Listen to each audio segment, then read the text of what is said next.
And here we are, episode 5. I worried when we started this that the future would get so close to the present that we wouldn't have a future to talk about, but it seems to be getting further away. Have you noticed that? It just seems uncanny. Always seems to happen. All right, so we've got 3 chapters in today's show, all of them interesting. Chapter 1, we're going to do net neutrality in the FCC. Chapter 2, we're going to talk about men and sex abuse and whether or not men are allowed to have that conversation. And then part 3, we're going to talk about YouTube and how YouTube broke the internet. But Gene, I think we should start with Love It or Hate It, because it's spicy and good. And why don't you go first? Okay. So my Love It's, anyone who knows me has heard me prattle on ad nauseum about brain pop. If you have kids of a certain age, you might be familiar with them, but it's amazing how under the radar they are, and from a distance appears maybe like a startup, but has never run itself like that. It is a short-form educational video service that, while it started in '99, has gained favor by its iOS apps more than anything. And what these are curriculum-framed, at this point a couple thousand, I believe, 3 to 4 minute animated videos featuring a grunge-looking guy named Tim and his robot alien friend Moby, and they do these little 3-minute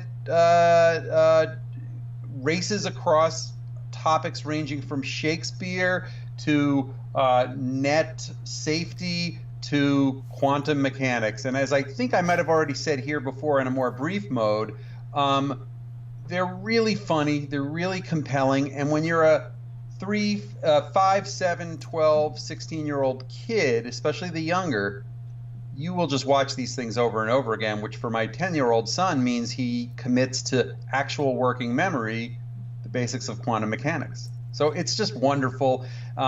They've made a recent investment, which is kind of interesting to me, in a video company that helps kids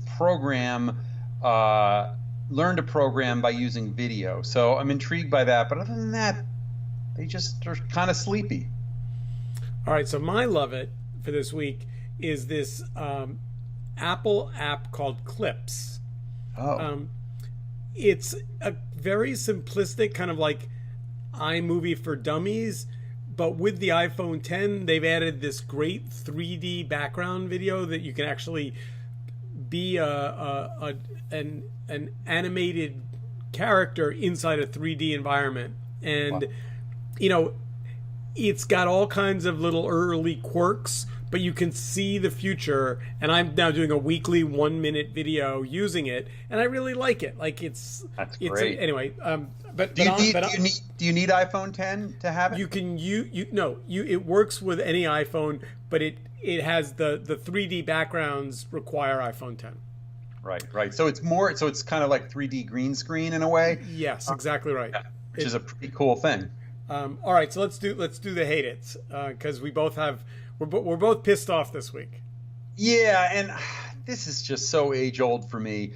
I hate the completely not updated in 20 years front ends, the design, the interface, the intuitiveness of Amazon more than anything, because they should know better, being good. And eBay, which is a little sadder to me because I think in some ways it's contributed to eBay's kind of demise. These are very old-fashioned Web 1.0 ways of presenting information. It really hasn't changed at all. I understand how Amazon may want to not mess with a good thing, but it's hard to get around. It's so dramatically text-based as to be noisy and dissonant feeling. And more than anything, I feel like some of these guys owe it to us to innovate and risk a little and try to improve our experience and what we can do. So I don't know if it's something you've ever thought of, but I mean, it just confounds me that especially Amazon has never dared touch that. So I would add to that list, but I would, with a caveat, like the other thing that hasn't changed one iota in a million years is Craigslist. Okay. But I kind of like that it's like right. Web 1.0. Like, right. Yeah. Now, on my hate it list, I am just supremely pissed off at airline ticket booking on the internet. there was a moment when it seemed like the internet was going to make it possible to get cheaper flights and be able to buy from multiple airlines and do hops and all this stuff. And now it's like, no, they came back in, they bought everything up. I can't even quite figure out Expedia is owned by Travelocity or Travelocity is owned by Expedia. They all have their own logins. And at the end of the day, no matter where you go, the ticket is the same damn price. Right. Yeah. Well, that's the part that, in a way, I don't begrudge the airlines that you're eventually either going to their site or operating in a small margin controlled by them. I think of the other front end, though. Have you ever used HipMonk? Yeah, HipMonk. Yeah, I've tried them all. Yeah. And then I also this weekend ended up having to book a flight for my son, and everything costs extra. Reserving a seat now costs extra. Bringing on a single carry-on costs extra. Anyway, but enough anger. Let's move to the big messy subject of part one: net neutrality and the FCC. What's going on here? Well, I think that we should establish really clearly, because I don't think we disagree about this. Because I think within the tech world and within the world of I would say reasonably informed users of tech, it feels like such a no-brainer and a tragedy that the interests of large businesses and large businesses that want to control their dominance are just simply, this is textbook, shouldn't even be political, but it is. And so you have this idea that gatekeeping should be allowed to be maintained versus systematic and ongoing protections of consumer interests against, for us, the pinch point, right? The ISPs, the place through which we get our bandwidth. Let's just focus on home for now because it's a lot easier. And, should Verizon, who just, for one example, has video on demand services, be allowed to make the feed of speed from Netflix or Amazon or even just the internet itself, YouTube, be slower? Well, net neutrality being taken down would say that that's something that gets taken away from us because they can do what they want. They are not, so I don't want to go too far into the nitty gritty of it, but it's about competition versus openness, and it's about content choices and censorship. And in the end, it's about, why should we be the 12th leading country in the world with countries like Singapore and South Korea well ahead of us in efficacy and speed and functionality of your broadband access? It's a joke. So do you have more than one provider that has access to your home? Yeah, so this is a really good point, because when I brought this up at Thanksgiving to many non-tech but very smart people and smart consumers, they're like, well, I have only one option, and so I really don't. I could make, technically I do, but there really is no real option other than Fios, And I not true. I could get the cable company too. That's true, but I don't even think about that because it's tied in with your phone. So I have Time Warner, which is now Spectrum, and for reasons that are beyond me, Fios hasn't even come to our neighborhood, and seems to have no plans to do so. So I mean, to me, the reason why net neutrality matters, if because the pushback that I heard over our Thanksgiving table was, well, let the market decide. And I'm like, wait, cities allow companies to run cable under the street. They give a single license to one company. So it's not like there's competition. Because I'd be good if there was competition. No, that's right. That's right. I mean, you can't make that argument. You cannot make a typical laissez-faire argument in this one because it's too complicated. So I don't know. The other thing I would just note, Steve, before we get into it, because what's happened is the Trump administration, with a deregulation-focused FCC commissioner, has now come out with this proposal to tear down a lot of Obama era protections, essentially. But the thing that I want to just add also that's made a little bit of a kerfuffle is that Eric Schneiderman, the Attorney General of New York, has filed a brief and sent some letters saying that the books have been cooked, which is to say the opinions of people are not being appropriately heard. Instead, the ballot box has been stuffed with the kind of conservative side of this argument, and that it needs to be understood that that's what's going on. In a way, I give that a little bit of a heed, and that should be investigated if it's truly something criminal. But what I also find depressing about this is this shouldn't be happening. The good side of this is failing to communicate, failing to rally people, failing to get people to put their voices, out there. It's not going to be enough for a tech community alone to make this lobby. You have to have consumers doing it. But here's the thing I'm puzzled by. So on one hand, Trump is saying he's not going to let AT&T buy Time Warner because that would be too much power in the hands of big digital media companies or telcos. But then on the other hand, he's going to give telcos the keys to the castle, let them charge whatever they want for bandwidth. Is there anything that resembles a policy here, or is it just literally throwing darts at a board?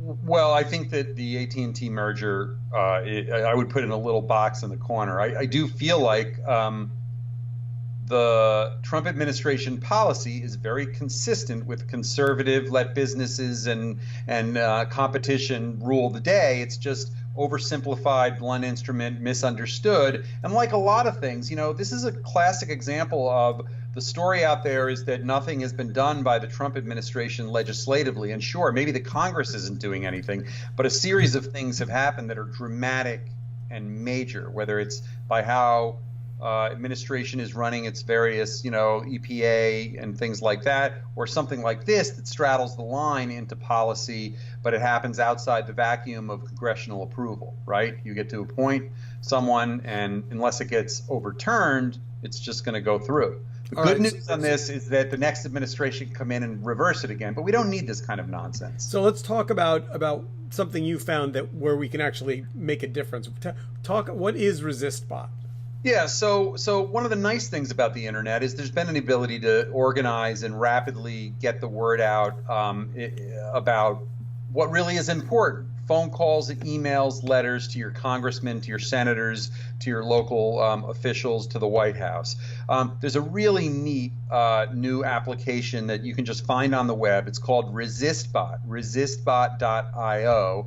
I think you're probably showing it right now. And what it allows you to do is very rapidly and simply and efficiently and prolifically make complaints, send letters, post things, call over and over again. A lot of these things involve not just putting a word out there, but calling again or sending an email once a week or every day or whatever. And the reality is these data points are received and heard. In a way, it's kind of like going at an old-fashioned metric that gets used to judge whether or not there's sufficient agitation or not. But if you look closely, the NRA and certain organizations, and sometimes liberal organizations, have historically it's like getting out the vote. You get your people to do this, but ResistBot is a wonderful tool that lets an individual give themselves some scale.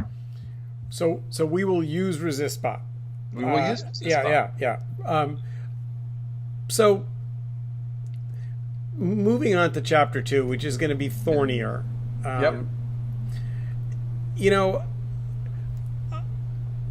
One of the things I've been feeling is that there actually isn't really any way, like the whole sexual abuse, particularly in Hollywood and in politics, story has just mushroomed so quickly, and it's really unclear once you get past Harvey, which parts of it are politics, which parts of it are justice, which parts of it are, seems like there are a lot of people trying to get in the accusation game, by the way, which is not to excuse anyone's behavior. So we thought to kind of talk about on this episode, is there any way that men can ask real questions about sex abuse, or is it really is there no place for us? Yeah. Well, I think that, I would just contextualize at the outset, at least my edit would be that the majority, if they could be seen to be political, are not, and that the vast majority, and only clowns can really get away with pursuing that line. But there have been a handful of things that feel like they're obviously politically motivated in the first place, or secondly, are easily picked up and carried along the way politically. And I think what's put a little skid into that this week is the fact that, think what you may, nobody's condoning Al Franken, but it sure looks like some of the motivation behind getting that out there even was initiated from some conservative sides that would like to put out, someone that is the not Trump side of this, because of course what floats out there is Trump's largely been silicon on this. And to be fair, the Roy Moore story is also political. Yeah, I mean, it's also political. I mean, it's absolutely, right. It's true. That lies in the middle, but it's so undeniable that it feels like there isn't a debate about, whatever, veracity or exactly right. Exactly right. And to watch the Republicans when Trump kind of wades into it and says, Roy Moore denies everything. Like, really? You want to go there? Like, that's really. I mean, it's so easy to. There's an op-ed today in the Sunday Times from Maureen Dowd, who I sometimes love, sometimes could care more, not really like that much. But she put a list of things that she just doesn't bother thinking about anymore, relative to Trump, because he's just going to do them over and over again, or maybe it's not going to have an effect. I would put in the category when Trump kind of randomly equivocates and on things like that, I can't even listen to it, and so I don't let it bother me. But what I think that you teed up for us that we haven't maybe said as much here that we should discuss or challenge is it getting to the point where it's, what are men supposed to do right now? How do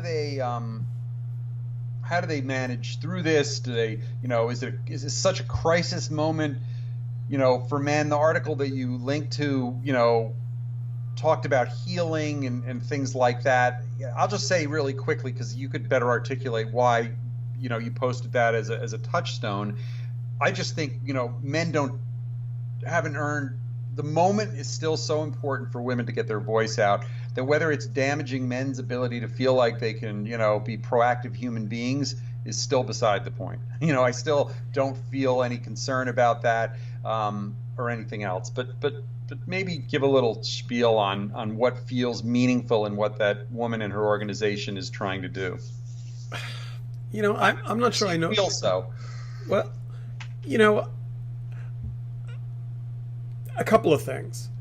What I worry about is, that overall I think the issue is an important one, and I think that the fact that it's come to the fore is exactly right. I also think, the number of, to watch big media organizations kind of, there are these accusations, the phrase that you keep hearing over and over again is cutting ties. We're cutting ties.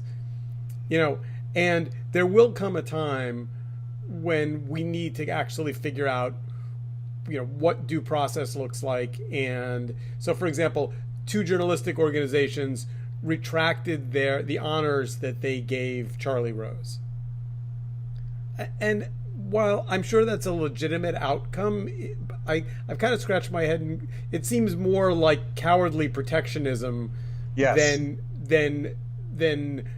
thinking deeply about, I completely. This is not like an NCAA basketball team that needs to have its championship revoked because of things that were tacitly against the law. That it's not like that. So I completely agree that it's just distraction, and it feels cowardly. Well, and what's hanging over all of it is the Trump accusations and the fact that they were known before the election, and we had a video and audio recording of him, so there wasn't any, although he's now saying maybe that wasn't him that said those words, which is of course absurd, but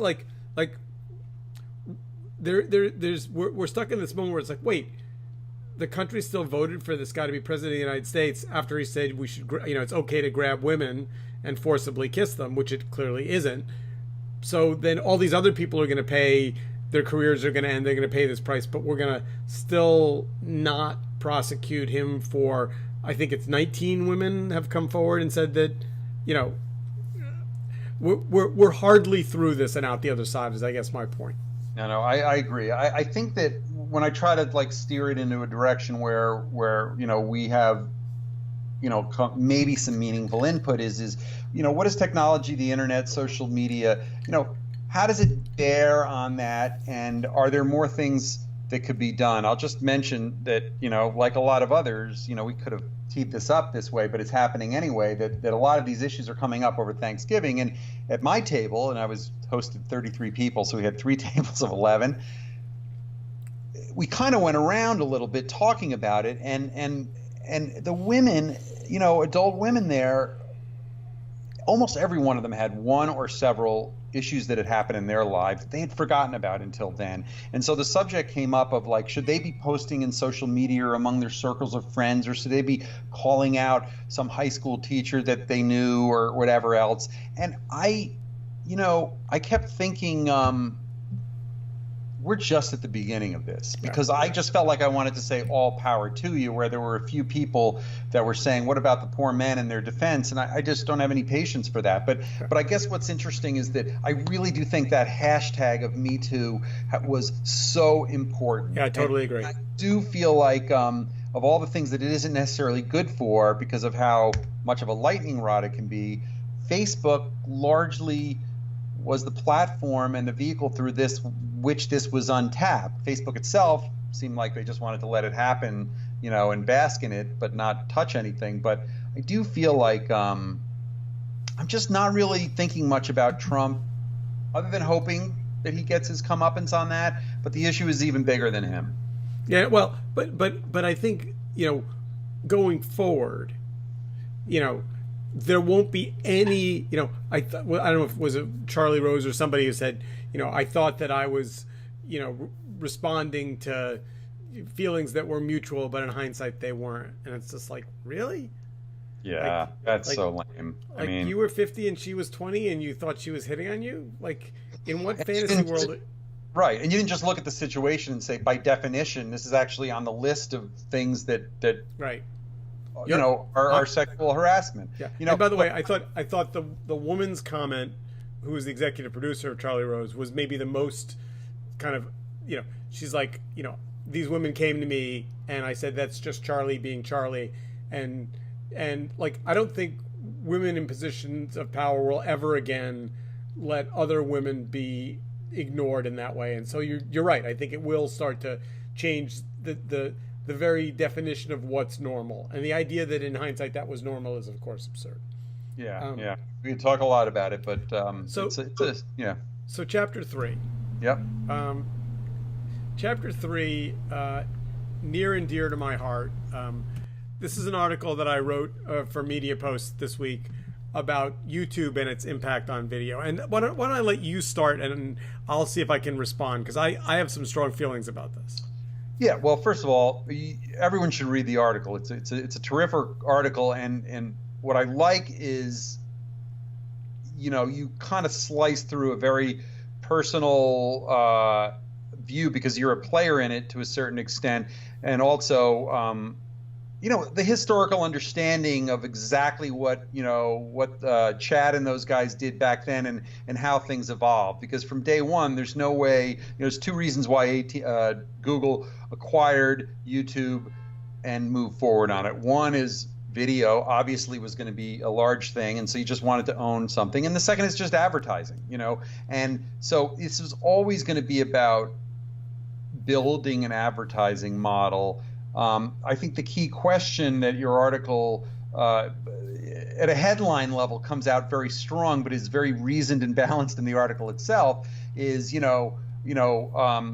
has making everything free just ruined everything about the internet? Has it compromised beyond belief video as a marketplace, as a place where quality can happen? Do consumers lose? Do startups lose? Do great content creators lose? I generally come down on the side of no. Mostly those people win, and I don't really mind free, but it's very difficult to decide what can work, because the form of terrible advertising we're not aware of, and all the shit that we talked about happening over the election in the Facebook newsfeed, is also part of the problem. So my feeling has always been, if you could have good versions of free that still figured out a way to get money in the hands of content providers, that would be better than closing access off to only those that have the money to pay for it. So what bothers me about YouTube and free, and what I said in the article is, like, I don't think anybody's won. Like, I have a collection of videos on YouTube, and 5 years ago they made money. I mean, not an enormous amount of money, but I got paid a fee. And when I said to YouTube at the time, well, what's the CPM, or how do you determine it? They said, we send you a check. And if you don't like it, feel free to take your video off and put it somewhere else. Of which there was really, at that point, maybe a couple of other options. Now there are none. I now don't get a check, because over time they've tightened up what they consider to be ad safe, and some of the footage was about a conflict. But net, I think that, and this is what I wrote in the article, YouTube, if they could, would be happy to have the, quote, long tail of video off their network. Doesn't make them any money either. Really? Advertisers want them to look like television. And so, I think video is ready for a next chapter. I'd love there to be an affordable, economically reasonable way to post videos and get revenue that doesn't kind of have us all boxed into an ad model that says free. Yeah, I agree, but I do feel like it's important. It's really hard to divide the lines on this, and so the very emergence of of the Hulus and the Netflixes and the Amazons and all the stuff that goes back to the cord cutting we talked about last week. I kind of step back and look at the two people I would want to protect the most in this.